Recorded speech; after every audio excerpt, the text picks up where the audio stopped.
Okay, so what is my disability? Well, the simple answer is that it's catatonic autism with dissociative disorder, also known as conversion disorder, combined with Asperger's syndrome. And it looks something like this.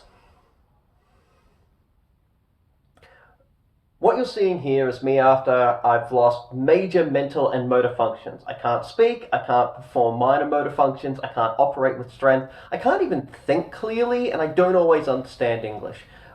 Back when I used to remember what it was like being in these episodes, I used to describe my mental state at those times as if someone were to ask me what does 2 plus 2 equal, it would take me a while to figure out what this number 2 meant, what this plus thing meant, and by the time I've worked out that it's an equation, I've already forgotten the numbers, so it becomes impossible for me to solve. These days, however, I describe it more like combining insomnia with narcolepsy and with occasional bouts of dementia-like sleepwalking. So here's how it essentially works.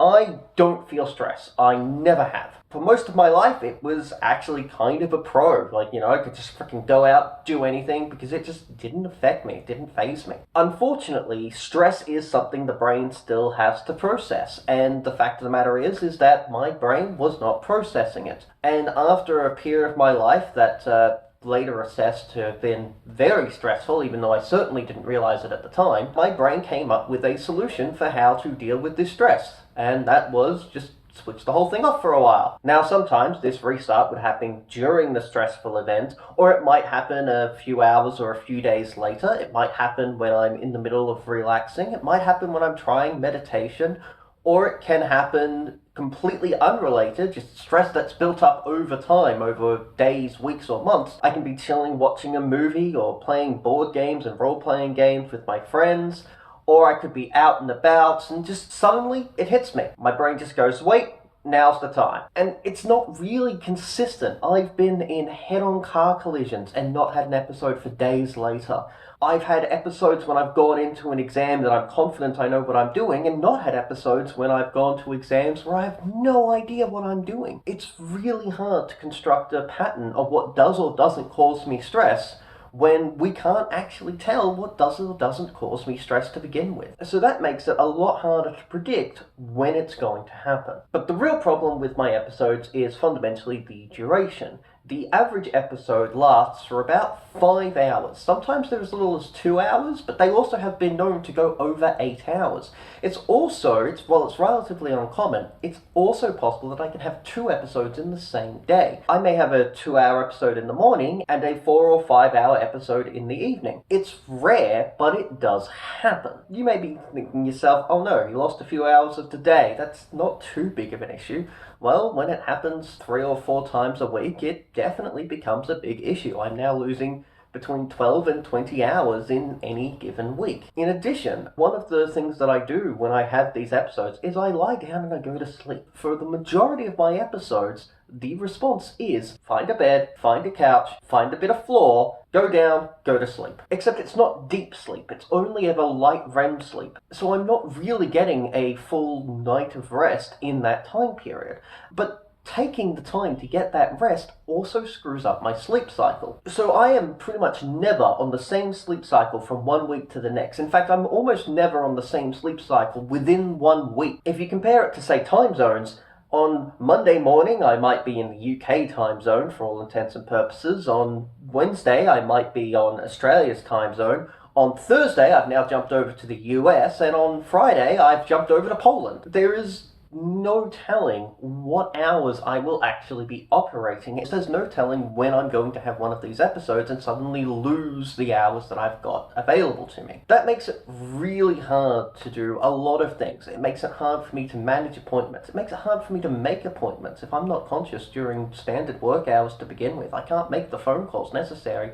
to make certain appointments, like medical appointments or government appointments, or go to meetings or hold a job. And it's not like I can really give sufficient notice. The fact of the matter is that these episodes are spontaneous. They suddenly come on, and within a few seconds I'm in one of these episodes. So I'm not necessarily in a position where I can warn people, oh, hey, no, my disability is playing up. It's always a guessing game. So what is the impact of these episodes? Well, I've already covered a few of them.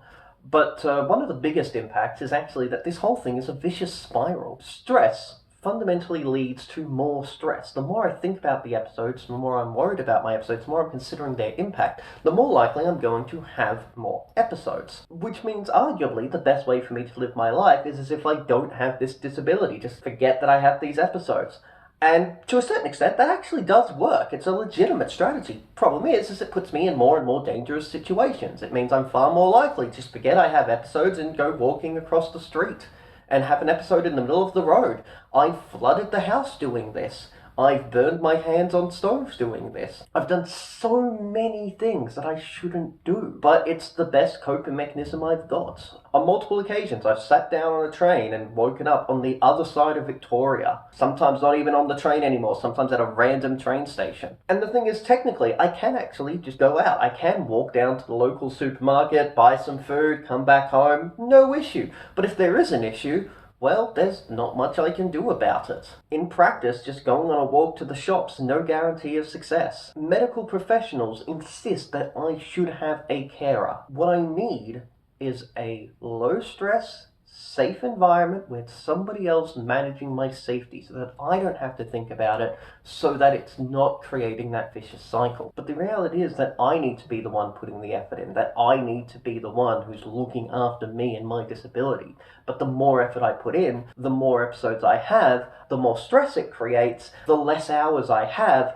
and it becomes that vicious circle all over again. Now, I've been living on my own in Malta for the last 2 years, and it's been relatively okay. I've been living kind of independently. I still don't leave the house unless I have a carer with me, but when I don't need to leave the house, I don't need to leave the house. So I rarely leave the house. For all intents and purposes, I've been in COVID-level quarantines for the past 2 years. However, if I do leave the house, one of the things that I have to be concerned about is if I have an episode while I'm out and about, do I need to get my credit card reissued? Now, that sounds a bit weird and may not sound relevant, but it's a very real concern. My second diagnosis is dissociative disorder, and for me, what that means is that I actually lose memory of my episodes. Back when all of this started, I had memory of my episodes. It was garbled, things were out of order, and they weren't always reliable, but I did have memory, so I could remember certain bits, and let me tell you, knowing what it's like to effectively be a vegetable is not a series of pleasant memories to have. The worst episode I ever had lasted for 3 days, somewhere between 50 and 60 hours. And some point after that, my brain decided, nope, not having this anymore, not dealing with those memories, and just switched off my ability to create long-term memory while I'm having these episodes, which on the one hand, has been absolutely great. My episodes declined massively after that. I started going on a path of recovery simply because I no longer had these memories of being in these episodes. The downside of that is that if I'm actually out and about, I can't be certain that somebody hasn't rifled through my wallet and my mobile phone, even if they're in the same place from when I started. I have to trust the people around me. My wallet, my mobile, these are fair game. People can steal them, and I won't remember anything. People might not steal them. They might just open them up, take down my credit card details, close the wallet up, hand it back to me, and I would have no memory of this. Which means, fundamentally, that if I have an episode when I'm in public, I have to monitor my bank account details to make sure that nobody is spending money on my behalf. It also affects me in other areas as well. For example, my episodes aren't all equal. Sometimes I have some amounts of cognitive ability, and sometimes I don't. The some amount of cognitive ability are often the more dangerous one, because I don't necessarily have enough awareness to be able to tell myself, do not go outside onto the street. My brain just goes, oh shit, no, I needed to go do that thing. And so I just try and go and do that thing, blind to the fact that cars are a thing. But this also has other effects with the dissociative disorder, which is I may have enough cognitive ability to open up my phone to try and write a message to someone, but I won't remember these messages. I won't know that they existed. I could talk to someone might say, hey, could you do this thing? And I might respond with yes. And then I won't remember that there was ever a thing that needed to get done. So while there are definite pros to the dissociative disorder, there are some definite cons as well. So what about when I'm not in an episode? Well, at that point, We are looking at just normal run-of-the-mill high-functioning autism or Asperger's syndrome. And for me, that's functional. I don't have many of the detriments of autism. I definitely have autism, but like one of the downsides of autism for most people is that they usually lack social skills. However, they have extreme tunnel vision on things they find fascinating. And I was kind of lucky as a kid that I found social interactions fundamentally fascinating. So I learned a lot about socializing with people and how to actually communicate. So when I'm functional, I am actually pretty functional. The problem is that makes my disability very invisible. It often leads to the very real perception by people of, oh, he's a smart young man, he can manage himself, he can look after himself, he's living on his own, he's completed 3 degrees and he's working on a 4th one. 2 of those while having this disability. It creates a very real impression that I can actually function. But the problem is not that this is how other people view me, though of course that can be a problem unto itself. It's also how I often view me. Because I've done 2 master's degrees while disabled. I'm working on a 3rd master's degree with this disability. Everything I've achieved in the last 9 or so years are legitimate achievements.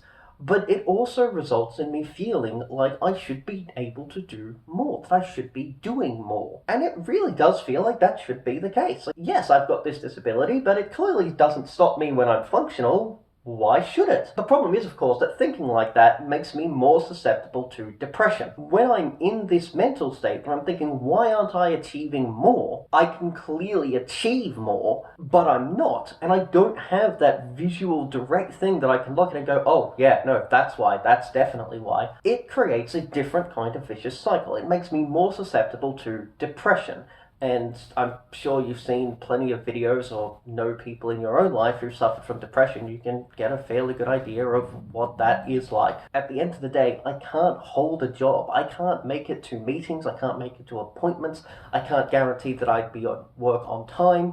I might be able to meet deadlines if there's enough time for me to deal with, yeah, I might have an episode in the middle there, but I'll just work a lot harder. But of course, working that lot harder means adding stress, which means I'm more likely to have episodes, which makes it harder for me to meet other deadlines. And all of that is while I'm trying to treat myself as if I'm not disabled in order to avoid the extremes of my disability, which creates extremes of my disability. Everything plays off of everything else to make things slightly better or slightly worse in different ways. And if that's confusing, I do apologize. I hope that I've been clear and to the point, but it can be quite difficult to see how one thing affects the other thing and affects the other thing, and very difficult to see the impact that that would have on myself and also on the people around me. I've lost friendships over my inability to turn up to important things or to be reliable, and some people, sometimes legitimately, other times not so much, can't deal with this sort of thing in their life, and that is fine. That is a good thing that you accept and acknowledge that. But that's another burden that I have, is that I know that my episodes can negatively affect the people around me, especially if either I am lying to myself by saying that I can do this thing, or if they don't fully comprehend how my episodes affect everything. So that is my disability and how it relates to itself and to everything around me in a nutshell. If you're really interested in learning more, Google is your friend. However, I'm actually going to be making a follow-on video to this video, and that video will be an experiment. It will be a way to try and get you in your life to see what it's like to live my life. It won't be perfect. I want you to see what these episodes are like to a certain extent firsthand. Now, it won't be perfect, and it's going to require some explanation, but more details on that when I actually release that video. In the meantime, thank you for listening.